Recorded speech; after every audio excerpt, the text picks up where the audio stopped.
피트니스 센터가 생기기 전, 바벨이 생기기 전, 보충제가 생기기 전, 고대 그리스인들은 이미 오늘날까지도 신체적 완벽함의 척도로 간주되는 몸을 가꾸고 있었습니다. 그들은 칼로리를 계산하지 않았고 영양 성분을 기록하지도 않았으며 역사의 대부분 기간 동안 금속 무게추조차 없었습니다. 그럼에도 불구하고 그들은 예술가들이 오늘날까지도 참고할 만큼 이상적인 신체를 만들어냈습니다. 그들은 단지 강해지기 위해서가 아니라 온전한 삶을 위해 훈련했습니다. 현대적인 헬스장 없이도 힘을 길렀으며 2000년보다 더 이전에 그들이 발견한 것들은 오늘날의 스포츠 과학마저 무색하게 만듭니다. 하지만 진짜 비밀은 그들이 사용한 도구가 아니라 강함에 대해 생각하는 방식에 있습니다. 일단 이것을 이해하고 나면 우리가 오늘날 추구하는 많은 것들이 어쩌면 아주 오래전부터 잘못된 방향으로 가고 있었음을 깨닫게 될 것입니다. 제1부, 우리가 오늘날 고대 그리스인들로부터 배울 수 있는 것. 그렇다면 우리가 고대 그리스인들에게서 배울 수 있는 것은 정확히 무엇일까요? 첫째, 진정한 힘을 기르기 위해 기계는 필요하지 않습니다. 당신의 몸이야말로 당신이 가질 수 있는 가장 효과적인 도구입니다. 팔굽혀펴기, 전력 질주, 무거운 물건 운반, 레슬링과 같은 운동들은 새로운 유행이 아니라 수천 년 동안 존재해왔으며 오늘날에도 여전히 효과적입니다. 둘째, 그들은 개별 근육이 아니라 움직임을 훈련했습니다. 바로 이것이 미적으로 훌륭할 뿐만 아니라 기능적이고 역동적이며 회복력이 뛰어난 신체를 만든 비결이었습니다.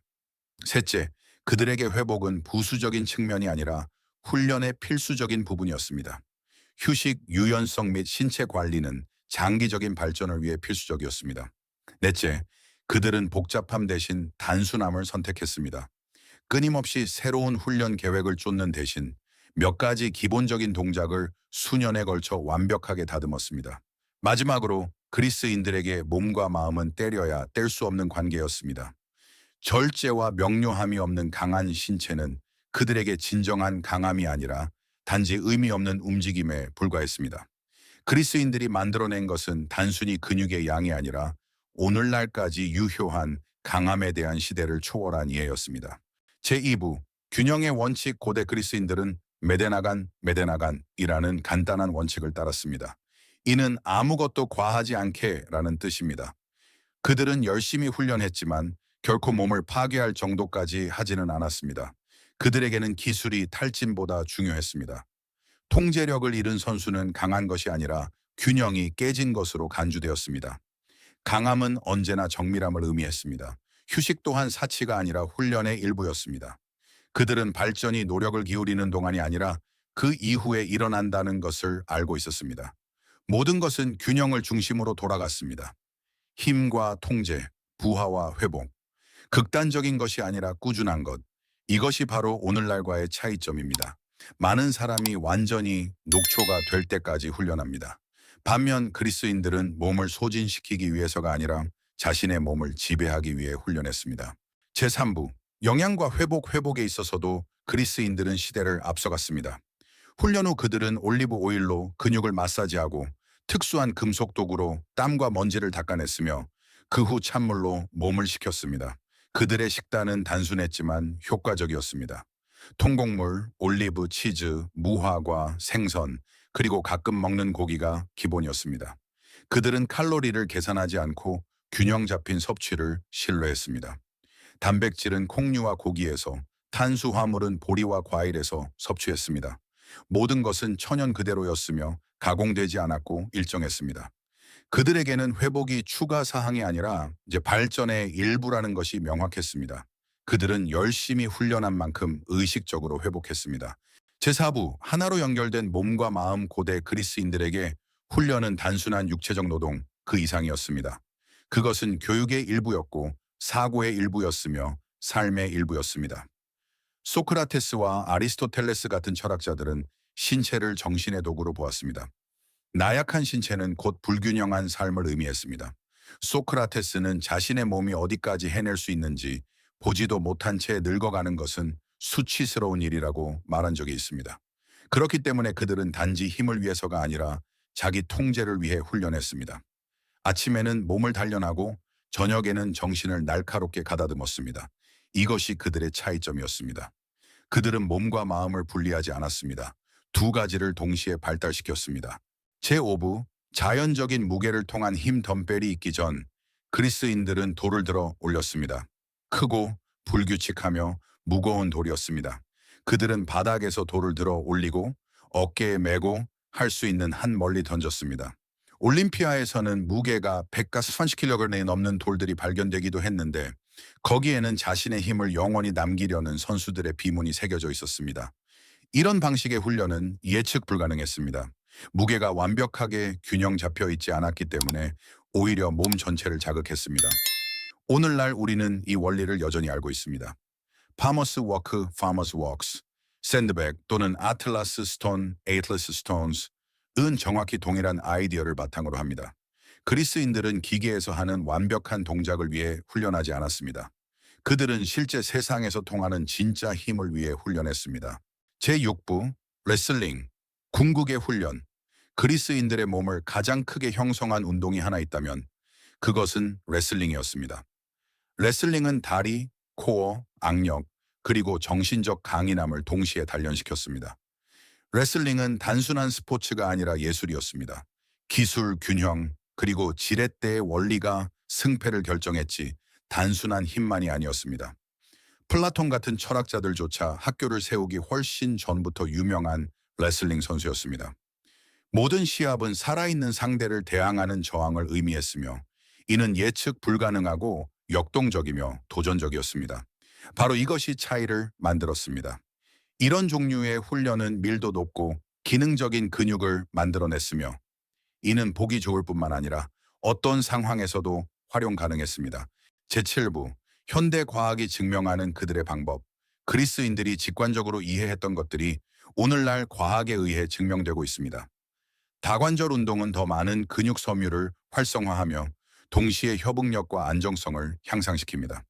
근육을 고립시켜 훈련하는 대신 그들은 신체 전체를 하나의 단위로 사용했습니다.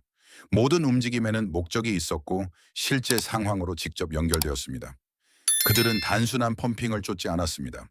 그들은 움직임의 완벽함을 추구했습니다. 바로 그 때문에 그들은 인위적인 느낌이 아니라 운동 능력이 뛰어나고 기능적이며 균형 잡힌 신체를 발달시킬 수 있었습니다. 현대적인 훈련 이론은 오늘날 다시 정확히 이러한 원칙들로 돌아오고 있습니다. 제8부, 칼리스테닉스와 신체 통제 그들 훈련의 기초는 자신의 체중이었습니다.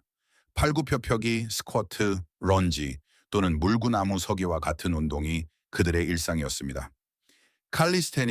캘리스테닉스라는 용어는 심지어 그리스어에서 유래했으며 아름다운 강함이라는 뜻을 담고 있습니다. 그들에게 자신의 몸을 통제하는 것은 항상 외부 무게를 사용하는 것보다 우선시되었습니다. 그들은 링이나 밧줄에 매달렸으며 균형, 안정성, 그리고 신체 긴장력을 기르는 데 집중했습니다. 개별 근육을 고립시키는 것이 아니라 신체 전체를 하나의 단위로 지배하는 것이 핵심이었습니다. 이것이 그들의 강함을 특별하게 만들었습니다. 그 강함은 눈에 보일 뿐만 아니라 모든 움직임에서 느껴졌습니다. 제9부, 그리스인들의 전형적인 훈련. 전형적인 훈련의 날은 간단한 맨몸 운동으로 시작되었습니다. 몸을 활성화하기 위해 팔굽혀펴기, 스쿼트, 런지 및 초기 동작들을 수행했습니다. 그 다음에는 역동적인 운동들이 이어졌습니다.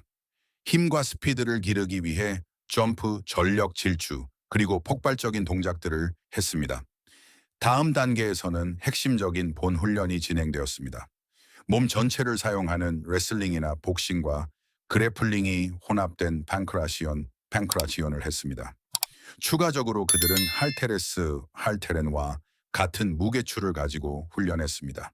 그것을 들고 다니거나 그것을 든 차에 점프하거나 밀고 당기는 동작에 사용했습니다. 모든 세션은 기능적으로 구성되었습니다.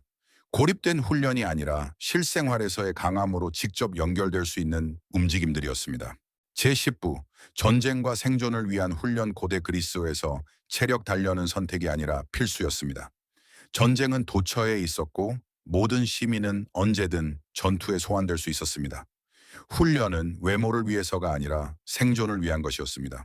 스파르타 군인은 갑옷을 입고 전력 질주해야 했으며 성벽을 넘고 근접전에서 적을 물리쳐야 했습니다. 운동선수들 또한 정확히 이런 목적으로 훈련했습니다. 달리기, 던지기, 싸우기는 단순한 놀이가 아니라 전쟁을 위한 직접적인 준비였습니다. 심지어 올림픽 경기조차 이러한 정신에서 탄생했습니다. 모든 승리는 선수 개인뿐만 아니라 도시 전체의 영광을 가져다 주었습니다. 모든 움직임에는 의미가 있었습니다. 모든 능력은 삶과 죽음을 결정지을 수 있었습니다. 제1부 김나지움과 그 의미 김나시움이라는 단어는 벌거벗은이라는 뜻의 그리스어 김노스에서 유래했습니다. 허영심 때문이 아니라 신체에 대한 규율과 존중의 표현으로서 옷을 입지 않고 훈련했습니다. 하지만 이곳은 단순한 훈련 장소 그 이상이었습니다. 삶의 중심지였습니다. 학교이자 모임의 장소이자 훈련장이었습니다. 이곳에서 사람들은 싸우고 달리고 무게를 들어 올렸습니다. 하지만 훈련 세션 사이사이에서 남성들은 철학을 토론하고 기하학을 배우고 윤리에 관해 이야기했습니다. 훈련과 사고는 분리되지 않았습니다. 그들은 함께 존재했습니다. 그리스인들은 이 개념을 아레테 에레테라고 불렀습니다. 이는 삶의 모든 영역에서의 탁월함을 추구하는 것을 의미합니다. 제12부 완벽한 인간의 이상 그리스인들에게 강함은 육체적인 것뿐만 아니라 도덕적인 것이기도 했습니다. 이상적인 인간은 사상가인 동시에 전사였습니다. 훈련하지 않는 남자는 단순히 약한 것이 아니라 균형이 깨지고 불완전한 사람으로 여겨졌습니다. 그들은 신체가 신성한 것이라고 믿었습니다. 규율, 아름다움, 그리고 내면의 질서를 표현하는 수단이었습니다. 그렇기에 훈련은 취미가 아니었습니다. 그것은 정체성의 일부였습니다. 자신을 형성하고 완성해 나가는 과정이었습니다. 그들에게 강함은 단지 근육만을 의미하는 것이 아니라 인격을 의미했습니다. 결론 그렇다면 이 모든 것에서 우리가 얻을 수 있는 것은 무엇일까요? 그리스인들은 기계도 보충제도 복잡한 프로그램도 필요하지 않았습니다. 그럼에도 불구하고 그들은 역사상 가장 인상적인 신체들을 만들어냈습니다. 그들의 비밀은 도구가 아니라 사고방식에 있었습니다. 그들은 목적을 가지고 훈련했고 규율 있게 회복했으며 모든 일에서 탁월함 즉 아레테를 추구했습니다. 오늘 당신이 팔굽혀펴기를 하거나 전력 질주를 하거나 무거운 것을 들 때 당신은 수천 년 전 그들이 했던 일을 정확히 반복하고 있는 것입니다. 가장 강한 신체는 헬스장에서 만들어지지 않았습니다. 그것은 인내와 균형 그리고 명확한 의도를 통해 만들어졌습니다.